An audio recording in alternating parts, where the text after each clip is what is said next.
এরপর কেটে যায় অনেকগুলো মাস। যে ভয় দাসী মহুয়াকে সর্বদা কুরে কুরে খেত সেটাই সত্যি হয়। সেদিন ভোরে রানী কন্যা সন্তানের জন্ম দেয়।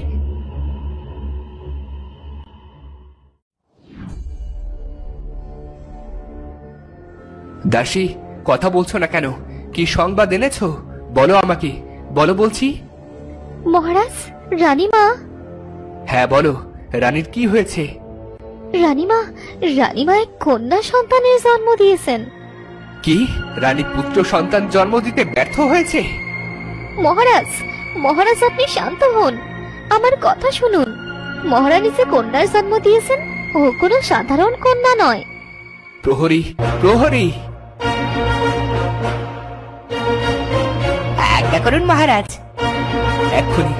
এক্ষুনি রানী জ্যোৎস্নাকে কারাগারে নিক্ষেপ করো। কন্যা সন্তান জন্ম দেওয়ার অপরাধে ওকে কারাবাস দেওয়া হলো।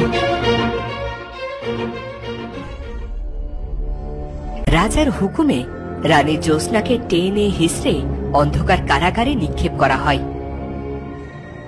জল্লাদ, এই শিশু কন্যাকে নিয়ে মহল ত্যাগ করো। রাজপ্রাসাদ থেকে দূরে কোথাও নিয়ে গিয়ে হত্যা করো ওকে।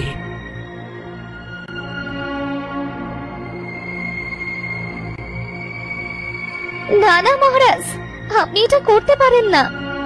কে কোথায় আছিস? এই দাসীকেও কারাদণ্ডে নিক্ষেপ কর। ভোরের আলো ফোটার সঙ্গে সঙ্গে এই প্রথম আমাকে দুঃসংবাদ দিয়েছিল।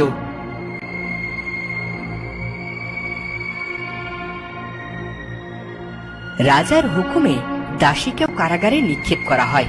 এদিকে দাসী সাপের মতো ফুঁসতে থাকে। মহারাজ, সে পাপ আজ আপনি করেছেন তার কোনো ক্ষমা নেই। এই পাপের হিসেব আপনাকে কড়াই গন্ডায় দিতেই হবে।